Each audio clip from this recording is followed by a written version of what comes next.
Langsa Menuju Kota Wisata 2017, ada beberapa tempat-tempat wisata yang sedang dan akan kita bangun. Pertama di wisata hutan kota yang di tempat kita berada sekarang.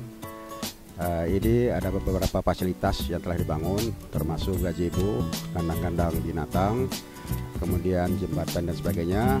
Dan ini akan berlanjut pada tahun 2016, akan ditindaklanjuti pembangunannya. Kemudian di Kuala Langsa ada tempat wisata yang lebih dikenal dengan wisata mangrove, Jalan Setapak Wisata Mangrove. Ini telah selesai beberapa fasilitas, termasuk musala, kemudian tempat-tempat pedagang dan sebagainya. Dan tahun 2016 ini akan tetap ditindaklanjuti pembangunannya.